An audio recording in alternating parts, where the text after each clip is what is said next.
Hello and welcome to this class of linear algebra. हम eigen values और eigen vectors पढ़ रहे हैं। पिछले वीडियो में हमने एक स्क्वायर मैट्रिक्स की आइगन वैल्यूज़ की दो प्रॉपर्टीज़ पढ़ी थी,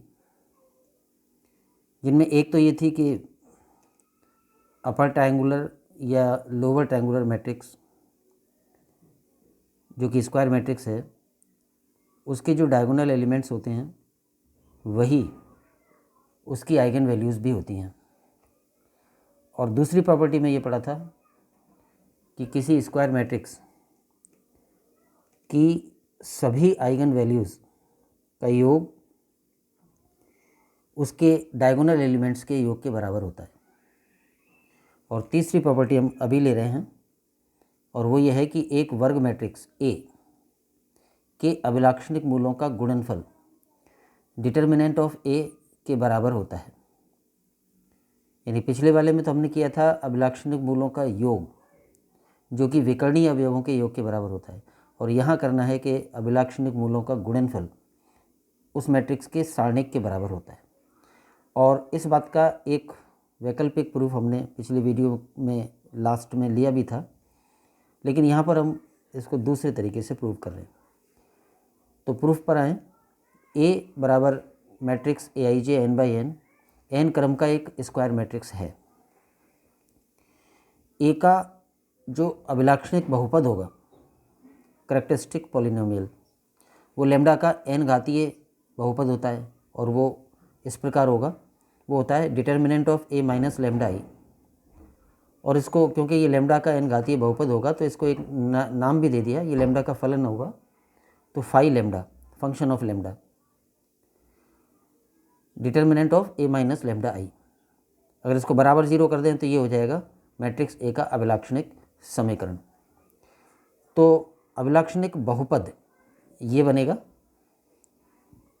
और determinant of A minus lambda I को डिटेल में लिखें तो वो ये सारणिक बनता है, जिसमें कि मैट्रिक्स ए जो है उसके विकर्णीय अवयवों में से लैम्डा घट जाता है और बाकी अवयव एज इट इज़ रहते हैं, और ये सारणिक ए माइनस लैम्डा आई वाला सारणिक बन जाता है। तो ये लैम्डा का एक फंक्शन हो गया फाई लैम्डा, जो कि लैम्डा के रूप में एन घातीय बहुपद है, और ये मैट्रिक्स ए का अभिलाक्षणिक बहुपद है।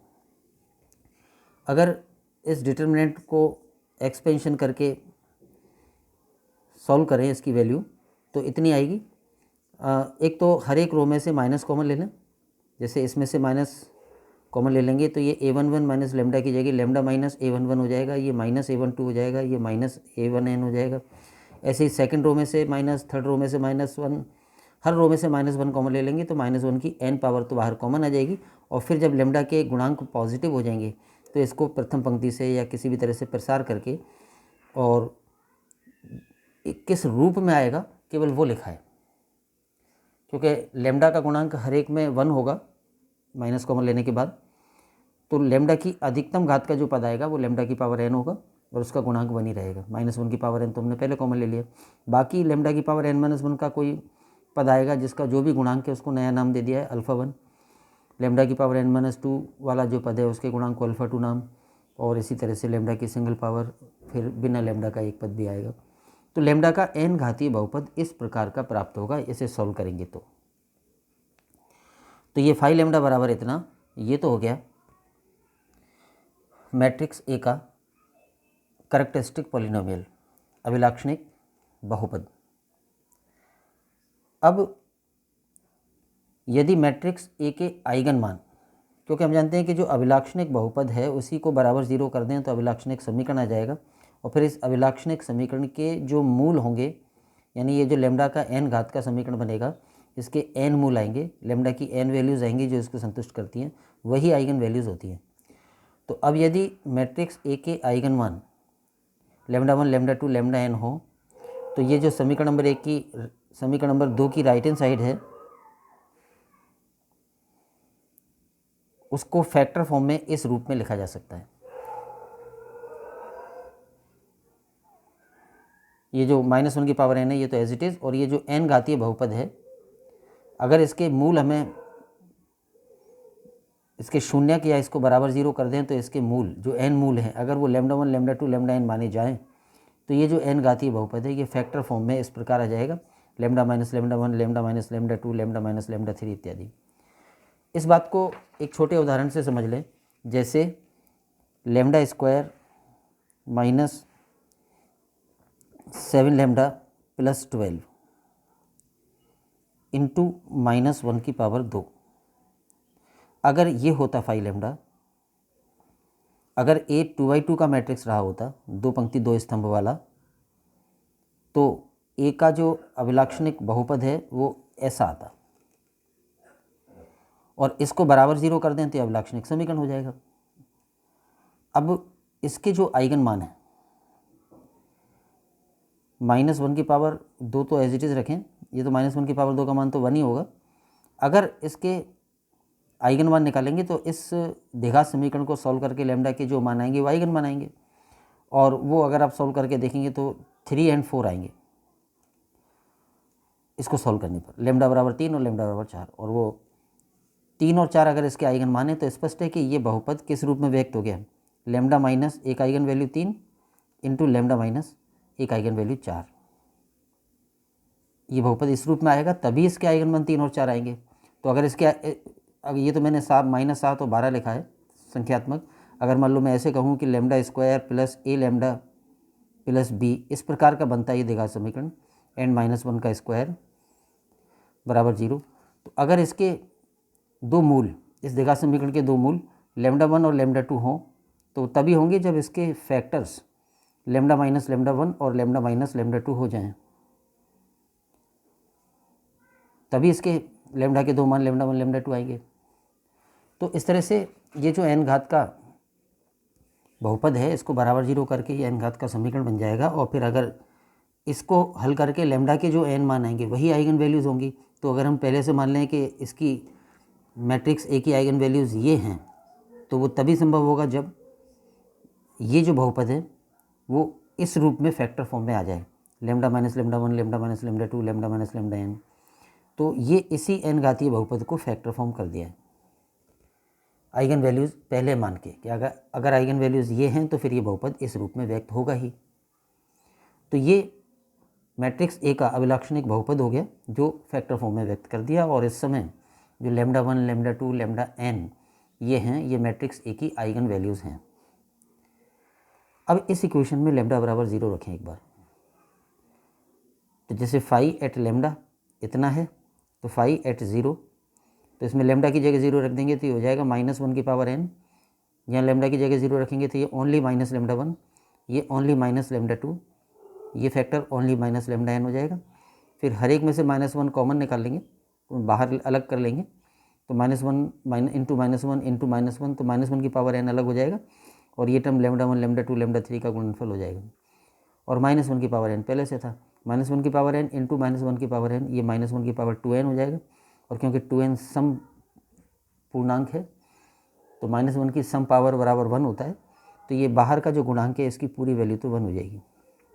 और ये आ गया lambda 1 into lambda 2 into lambda 3 into lambda n, यानी सभी आइगन वैल्यूज़ का गुणनफल।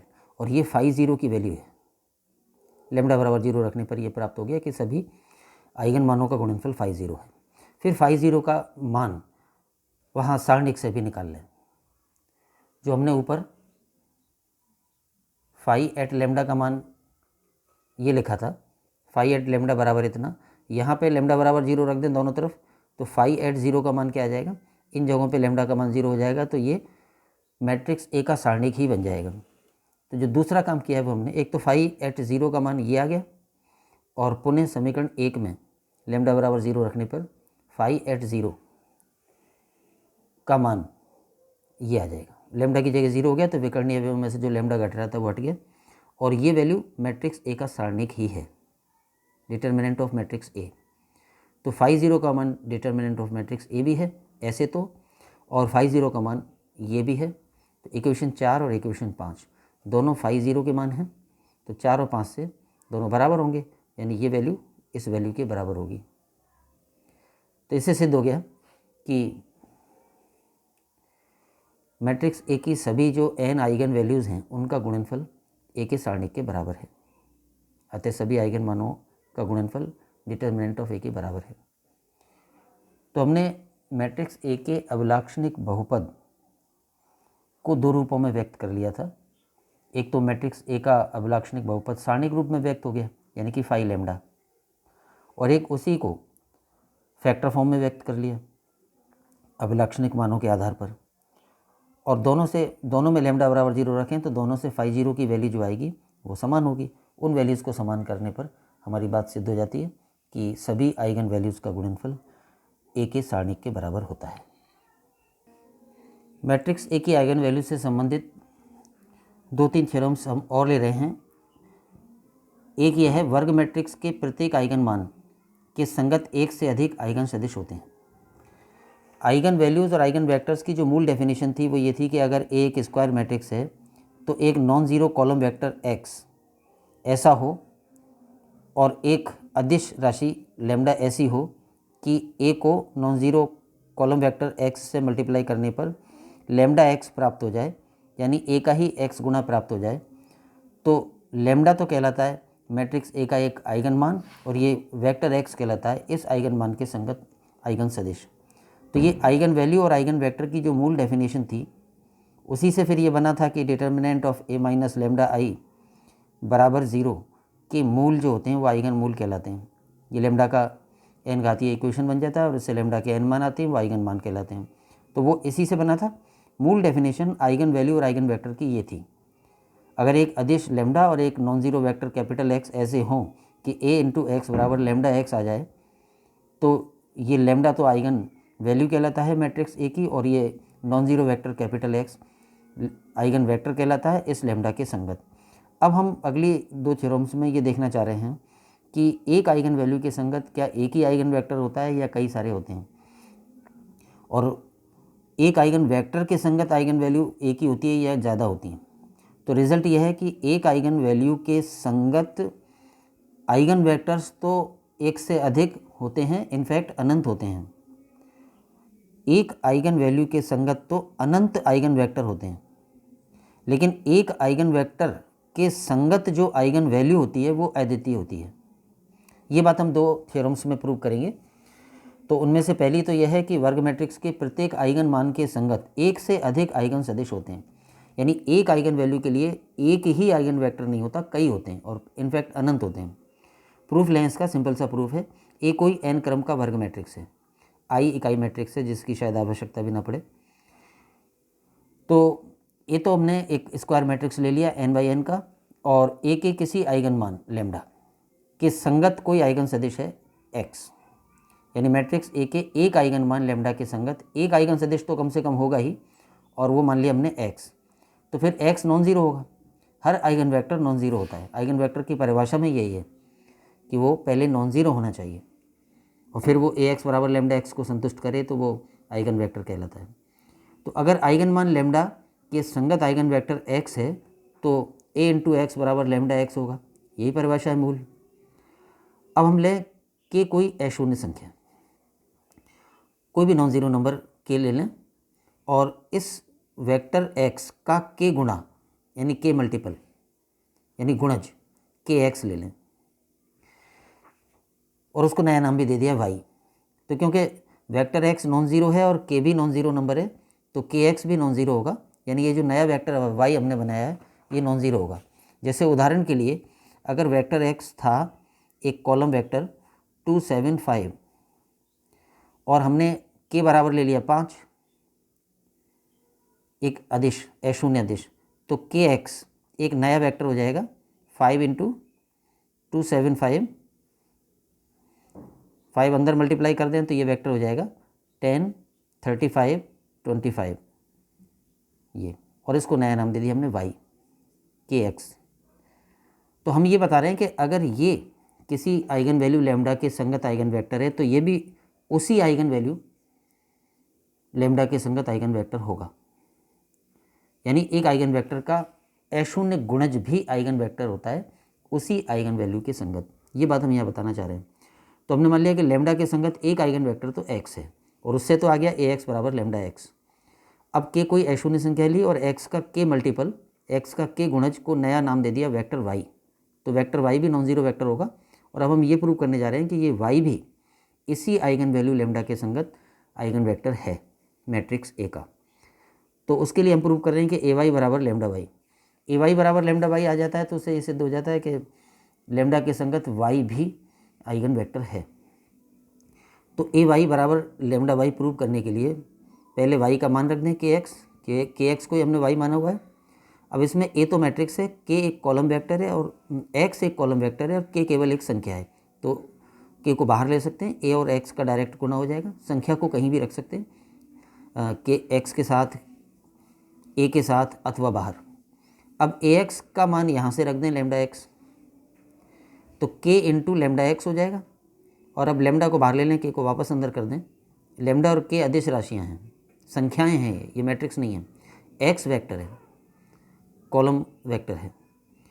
तो लेमडा बाहर ले लिया, के अंदर आ जाएगा, के एक्स हो जाएगा। और के एक्स को ही हमने वाई माना हुआ है, तो के एक्स की जगह वेक्टर वाई रख देंगे। तो सिद्ध हो गया कि ए वाई बराबर लेमडा वाई। और ए वाई बराबर लेमडा वाई का मतलब आइगन वैल्यू लेमडा के संगत आइगन सदिश वाई भी है। इम्प्लाइज वाई बिलोंग्स टू के एक्स, के हर अशून्य मान के लिए भी आइगन मान लेमडा के संगत आइगन सदिश है। इसका मतलब हुआ कि एक आइगन मान के संगत अनंत आइगन सदिश होते हैं। जैसे एक आइगन मान लेमडा के संगत एक आइगन सदिश एक्स है, तो फिर एक्स के सभी अशून्य गुणज, उदाहरण के लिए 2x, 5x, 9/2x and so on, x के जितने भी मल्टीपल्स हैं गुणज, अशून्य गुणज, वो सब भी इसी आइगन वैल्यू लेमडा के संगत आइगन सदिश होंगे। ये बात यहाँ प्रूव की है। अगर x लेमडा के संगत आइगन वेक्टर है और x का के गुणा y ले लिया, तो y भी लेमडा के संगत आइगन वेक्टर है। तो ये एक थ्योरम हो गई। अब एक आइगन वैल्यू के संगत तो अनंत आइगन वेक्टर होते हैं, लेकिन एक आइगन वेक्टर के संगत कितनी आइगन वैल्यूज़ होती हैं, तो वो परिणाम ये है कि वो अद्वितीय ही होती है। एक आइगन वेक्टर के संगत एक ही आइगन वैल्यू होती है, एक से अधिक नहीं होती। तो वो बात हम इस थ्योरम में प्रूव कर रहे हैं। वर्ग मैट्रिक्स ए के प्रत्येक आइगन सदिश के संगत अद्वितीय आइगन मान होता है। तो एक वर्ग मैट्रिक्स ए ले लें, मान लो कि n क्रम का है और x ए का कोई आइगन सदिश है, तो x नॉन ज़ीरो वेक्टर होगा। अब इस आइगन वेक्टर x के संगत एक ही आइगन वैल्यू हो सकती है। ये बात प्रूव करने के लिए, जैसे कि हम यूनिकनेस प्रूव करते हैं, अद्वितीयता प्रूव करते हैं, अगर हमें प्रूव करना है कि एक ही आइगन वैल्यू हो सकती है, तो हम दो आइगन वैल्यू लेके देखें, दोनों बराबर आ जाएंगी। तो हम मान लें कि आइगन वेक्टर x के संगत दो आइगन मान लेमडा 1 और लेमडा 2 हैं, तो हम प्रूव करेंगे कि दोनों बराबर ही होंगे, अलग अलग नहीं हो सकती। तो अगर x के संगत हमने दो आइगन मान लेमडा 1 और लेमडा 2 मान लिए हैं, तो ये दो इक्वेशंस आ जाएंगी। x आइगन वेक्टर के संगत आइगन मान लेमडा 1 है, इससे तो हमें आ जाएगा कि a इंटू एक्स बराबर लेमडा 1 इंटू एक्स। और आइगन वेक्टर x के संगत आइगन मान लेमडा 2 भी है, तो इससे इक्वेशन आ जाएगा कि ax बराबर लेमडा 2 इंटू एक्स। तो अगर दो आइगन वैल्यूज़ मानी हैं हमने वेक्टर x के संगत, तो ये दो इक्वेशंस प्राप्त हो जाती हैं। इन दोनों की लेफ्ट हैंड साइड सेम है, तो फिर राइट हैंड साइड भी सेम होगी। तो इससे आ जाएगा लेमडा 1 एक्स बराबर लेमडा 2 एक्स, क्योंकि दोनों ax के मान हैं। एक को लेफ्ट में ले लें, तो lambda 1 x minus lambda 2 x बराबर जीरो वेक्टर। ये जीरो वेक्टर होगा, कॉलम वेक्टर, क्योंकि x कॉलम वेक्टर है। इसमें से x वेक्टर कॉमन ले लें, तो lambda 1 minus lambda 2 into x बराबर जीरो। अब क्योंकि x नॉन ज़ीरो वेक्टर है, तो ये एक अदिश और एक सदिश का गुणनफल ज़ीरो आ रहा है। x नॉन ज़ीरो है, यानी तो फिर ये स्केलर ही ज़ीरो होगा। इससे हमें आ गया कि लेमडा 1 माइनस लेमडा 2 बराबर ज़ीरो, और ये ज़ीरो है का मतलब लेमडा 1 बराबर लेमडा 2। तो जब हमने ये मान लिया कि एक आइगन वेक्टर x के संगत दो आइगन वैल्यूज़ लेमडा 1 लेमडा 2 हैं, तो सिद्ध हो गया कि वो दोनों बराबर ही होंगी। इसका मतलब दो होंगी ही नहीं, अद्वितीय होगी। दो मान भी ली जाएँ तो दोनों बराबर आ जाती है। अतः एक आइगन सदिश के संगत अद्वितीय आइगन मान होता है। दोनों थ्योरम्स का स्टेटमेंट फिर बोलें कि जैसे हमने यहाँ देखा था कि एक आइगन वैल्यू लेमडा के संगत अगर ये आइगन वेक्टर है, तो ये भी होगा, और भी होंगे। ये इसका 5 गुना है, इसका 10 गुना, 15 गुना, 20 गुना। इस वेक्टर के सभी अशून्य गुणज इस आइगन वैल्यू के संगत आइगन वेक्टर होंगे। तो एक आइगन वैल्यू के संगत तो अनंत आइगन वेक्टर हो जाते हैं। लेकिन अगर हम उल्टा सोचें कि ये एक आइगन वेक्टर है, इसके संगत आइगन वैल्यू कौन सी होगी, तो वो फिर एक ही होगी, वो एक से अधिक नहीं होगी। ये बात इन दोनों थ्योरम्स में प्रूव हो गई। अब जैसे कि हमने ऊपर वाली थ्योरम में ये प्रूव किया था कि अगर x आइगन वेक्टर है किसी आइगन वैल्यू के संगत तो kx भी होगा, उसका लैम्डा गुना भी होगा। तो यहाँ हम एक और थ्योरम में ये ले रहे हैं कि अगर मैट्रिक्स ए के कोई एक आइगन मान लैम्डा के संगत अगर दो आइगन वेक्टर्स x1 x2 हैं तो इन दोनों वेक्टर्स के लीनियर कॉम्बिनेशन से जो नया वेक्टर बनेगा वो भी इसी आइगन वैल्यू के संगत आइगन वेक्टर होगा।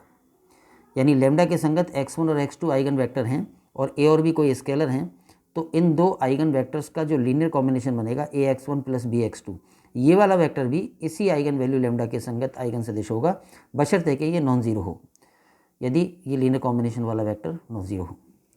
प्रूफ बहुत सिंपल है और मैंने बिल्कुल शॉर्ट में कर दिया है, कोई लैंग्वेज नहीं लिखी है, भाषा नहीं लिखी है, क्योंकि आसान सा है, वो आप डिटेल में लिख लेना। मैट्रिक्स ए जो कि स्क्वायर मैट्रिक्स होगा और इसके एक आइगन वैल्यू लैम्डा के संगत आइगन वेक्टर x1 है, इससे तो इक्वेशन आ जाएगा ax1 बराबर लैम्डा x1, और आइगन वैल्यू लैम्डा के संगत ही दूसरा आइगन वेक्टर x2 है, इससे इक्वेशन आ जाएगी ax2 बराबर लैम्डा x2। तो लैम्डा के संगत आइगन वेक्टर x1 है और लैम्डा के संगत ही आइगन वेक्टर x2 है, इस आधार पे ये दो इक्वेशंस बन जाएंगी। और जाहिर सी बात है कि जब x1 x2 आइगन वेक्टर्स हैं तो नॉन जीरो तो होंगे ही। अब a और b कोई दो स्केलर लिए और अब हम प्रूव करना चाह रहे हैं कि ax1 प्लस bx2 भी अगर वो जीरो नहीं है तो आइगन वेक्टर होगा इसी आइगन वैल्यू लैम्डा के लिए। तो उसके लिए हमें प्रूव मात्र ये करना है कि मैट्रिक्स a इंटू ये वाला वेक्टर बराबर लैम्डा इंटू वही वेक्टर, जो आसानी से प्रूव हो जाएगा इन दो इक्वेशंस की सहायता से। जैसे यहाँ से स्टार्ट किया a into ax1 plus bx2, तो पहले तो a फर्स्ट से और a सेकंड से गुणा हो जाएगा अलग अलग, a इंटू ax1 और a इंटू bx2। अब क्योंकि a स्केलर है, a और x1 मैट्रिक्स हैं, तो a बाहर ले लें, a इंटू x1 आ जाएगा। इसी तरह से इसमें b स्केलर है, वो बाहर ले लें, a इंटू x2 आ जाएगा। ax1 की जगह यहाँ से लैम्डा x1 रख दें और ax2 की जगह यहाँ से लैम्डा x2 रख दें, और उसके बाद इन दोनों में से लैम्डा कॉमन ले लें, इसमें से और इसमें से, ये जो लैम्डा इसको कॉमन ले लेंगे तो ये ax1 और ये bx2 आ जाएगा। तो सिद्ध हो गया कि a इंटू दिस वैक्टर बराबर लैम्डा इंटू दैट वेक्टर, यानी a into vector ax1 plus bx2 बराबर लैम्डा इंटू वही वेक्टर। इसका मतलब मैट्रिक्स A की आइगन वैल्यू लैम्डा के संगत एक आइगन वेक्टर ये भी है, यानी अगर x1 और x2 आइगन वेक्टर हैं तो ax1 प्लस bx2 भी आइगन वेक्टर होगा, और ये उन दोनों का लीनियर कॉम्बिनेशन है, लेकिन होगा तभी जब ये जीरो ना हो। तो अतः यदि ax1 plus bx2 is not equal to zero, तब ax1 प्लस bx2 भी लैम्डा के संगत आइगन सदिश होगा। अब अगर इस लीनियर कॉम्बिनेशन में a और b की जगह 1 1 ले लें तो जो परिणाम सिद्ध होगा वो ये हो जाएगा कि दो आइगन वेक्टर्स का योग भी एक आइगन वेक्टर होता है।